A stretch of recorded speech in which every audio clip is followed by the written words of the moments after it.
오늘 주시는 하나님 말씀은 히브리서 10장 26절부터 39절입니다. 히브리서 10장 26절부터 39절입니다. 우리가 진리를 아는 지식을 받은 후 짐짓 죄를 범한 즉 다시 속지 않은 제사가 없고 오직 무서운 마음으로 심판을 기다리는 것과 대적하는 자를 태울 맹렬한 불만이 있으리라. 모세법을 폐한 자도 두세 증인으로 말미암아 불쌍히 여김을 받지 못하고 죽었거든. 하물며 하나님이 아들을 짓밟고 자기를 거룩하게 한 언약의 피를 부정한 것으로 여기고 은혜의 성령을 욕되게 하는 자가 당연히 받을 형벌은 얼마나 더 무겁겠느냐.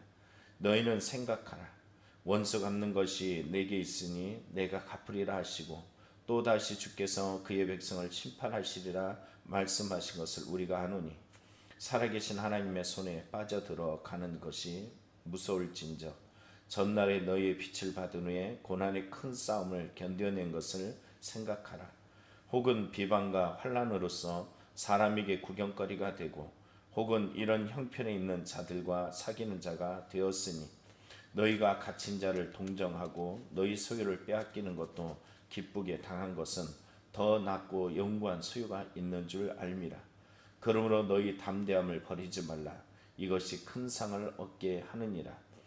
너희에게 인내가 필요함은 너희가 하나님의 뜻을 행한 후에 약속하신 것을 받기 위함이라. 잠시 잠깐 오면 오실 이가 오시리니 지체하지 아니하시리라. 나의 의인은 믿음으로 말미암아 살리라. 또한 뒤로 물러가면 내 마음이 그를 기뻐하지 아니하리라 하셨느니라.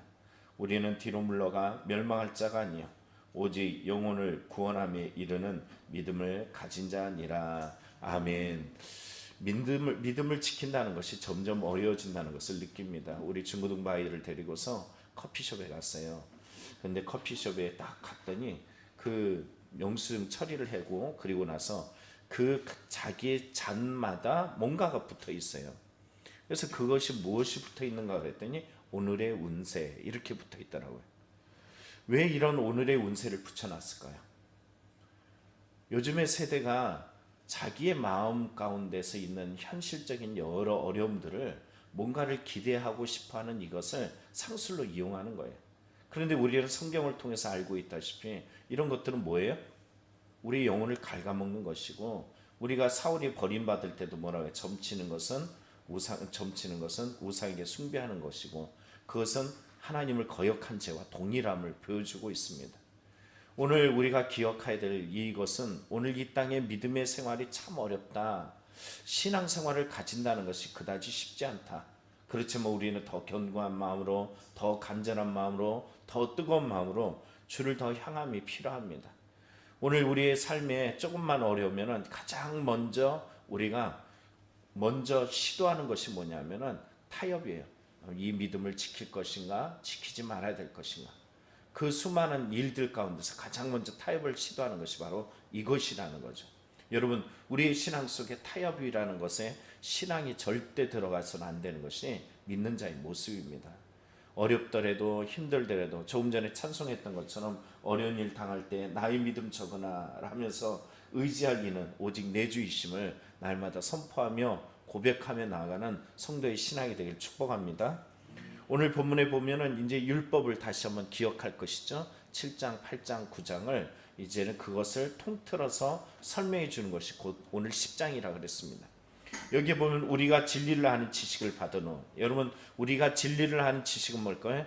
예전에는 어떤 것을 통해서 하나님께 나아갔어요. 짐승의 피로 말미암아 이 1년에 한 번씩 속죄일을 통해서 대속죄일을 통해서 나아갔지만 온전했다? 온전하지 못했어요. 그것은 그림자고 형상일 뿐입니다. 참 형상이 아니었던 것이. 오늘 진정한 것은 예수 그리스도께서 오셔서 단번에 십자가의 사랑으로 말미암아 우리를 대속해 주셨다는 것이. 온전한 제물이 되어 주셨고 대제사장이 되어서 영원한 우리의 죄악을 속죄해 주셨다는 것입니다. 그렇다면 이 진리를 아는 지식을 받은 후에 어떻게 살아야 될까요? 배교해야 될까요? 신앙을 끝까지 지켜내야 될까요? 당연히 끝까지 지켜내야겠죠. 그러나 오늘 26절에 보면 이들 히브리 성도들 오늘 수신자들은 이러한 신앙을 받기에 위기에 직면해 있음을 봅니다. 짐짓 죄를 범한 후라고 이야기해요. 어떤 얘기냐면 배교에 대한 이야기입니다. 짐짓 죄를 범한 후 다시 속죄하는 제사가 없고 오직 무서운 마음으로 심판을 기다리는 것과 대적하는 자를 태울 맹렬한 불만이 있으리라. 결국 그들의 삶이 어렵고 힘들어서 신앙을 저버리는 그들에게 다가올 것은 다름 아니라 하나님의 심판이고 맹렬한 불의 심판밖에 남아있지 않다라는 것입니다. 오늘 성경의 28절에 모세법, 그 율법에 대해서 패한 자, 율법을 거역한 자, 버린 자들이 어떤 하나님의 심판을 받았는지 유대인들은 너무 잘 알고 있어요. 히브리 성도라면 너무나도 잘 알고 있습니다. 두세 명의 증인으로 말미암아 그들이 범죄한 사실이 드러나면 죽었습니다. 긍휼함을 입지 못했어요. 그러면서 29절은 이 말씀을 하죠. 하물며 하나님의 아들을 짓밟고, 배교행위 구체적인 행위예요. 자기를 거룩한 언약의 피를 부정한 것으로 여기고 예수 그리스도의 십자가의 피를 부정하게 여기고, 또 하나는 은혜의 성령을 욕되게 하는 것, 은혜의 성령을 모욕하는 이러한 행위들은 그 받을 형벌이 얼마나 더 무겁고 무섭겠느냐라고 이야기합니다. 내가 배교하는 행위, 여러분 기억해 보십시오. 우리가 디모데후서 4장 제가 가끔 인용하는 것처럼 바울이 나의 달려갈 길을 다 마친 후에까지 그 신앙을 지키는 것과 그 다다음 절에 나오는 세상을 사랑해서 데마가 떠나가며 배교했던 행위들과 우리는 비교하여 봐야 돼요. 신앙을 지키는 것은 죽음의 순간까지 끝까지 지켜낼 수 있어야 돼요. 믿음으로 말미암아 대속을 분명히 입었습니다. 그러나 이 대속받은 은혜들을 세상 가만 내버려 두지 않아요. 배교하도록 우리를 끊임없이 개입하고 흔들어 놓고 우리에게 시험거리를 가져다 줍니다. 그러나 주님은 계속하여 우리에게 말씀하시고 마음의 법으로 생각나게 하시고 마음의 법에 찔림을 주셔서 우리를 부르신단 말이에요. 그런데 우리는 이러한 하나님의 부름을 외면하고 세상의 문제, 세상의 걱정, 이전에 가지고 있던 그 어긋났던 신앙들의 모습 앞에 우리는 순종하고 따라갈 때가 얼마나 많은지 모릅니다. 오늘 성경에 분명히 말해, 배교자는 어떻게 된다? 심판을 받는다. 30절에 말하죠. 원수 갚는 것이 내게 있으니 내가 갚으리라 하시고, 또 다시 주께서 그 백성을 심판하리라 하신 말씀을 우리가 아노니 살아계신 하나님의 손에 빠져들어가는 것이 무서울진저. 무슨 말이냐면 살아계신 하나님의 이 심판의 손에 떨어지는 것이 무섭다라고 이야기하고 있어요. 그럼 우리는 어떻게 해야 될까요? 여러분, 히브리 성도들 지금 이 수신자들이 어떤 사람이라고요? 엄청난 위협과 어려움에 직면했어요. 이 신앙을 지켜야 되느냐 말아야 되느냐 할 때 이들이 이제 신앙이 흔들리고 배교의 그 선에 서 있습니다. 그래서 오늘 본문은 말합니다. 32절에 말하죠. 전날에 언제요? 전날은 언제일까요? 예수 그리스도를 잘 믿을 때, 그 신앙의 뜨거움을 가졌을 때, 예수 그리스도를 영접하며 그 대속의 은혜들을 가슴에 짊어지며 살아왔던 그 날들을 말합니다. 그 전날에 너희가 빛을 받은 후에 고난의 큰 싸움을 견뎌낸 것을 생각해라. 이들은 뭘 했다고요? 고난의 큰 싸움을 이겨냈다라는 것이에요. 그런데 지금은 어떻다는 거예요? 그렇지 않다라는 거예요. 그래서 그날을 다시 한번 생각해 보라는 거예요. 너희들이 그 고난의 날에 얼마나 예수 그리스도를 믿는 믿음으로 잘 이겨냈는지 생각해 보라는 것입니다. 그래서 성경은 33절에 먼저 말하죠. 이전에 그들은 비방, 환난, 사람에게 구경거리가 됐던 날들을 잘 이겨냈어요.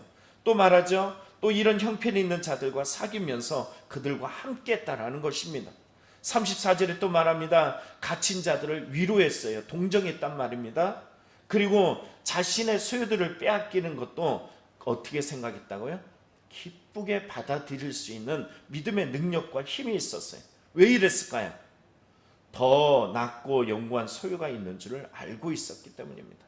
땅의 것이 아니라 예수 그리스도를 통하여 영원한 것, 이 땅은 그것은 결국 놓고 갈 수밖에 없는 존재고 결국 우리에게 찾아오시는 영원한 하나님의 나라, 그 기업을 신앙으로 받았기에 그들은 그러한 믿음으로, 다시 말하면 32절로 말하면 고난의 큰 싸움을 견뎌냈던 것이에요. 이겨냈던 것입니다.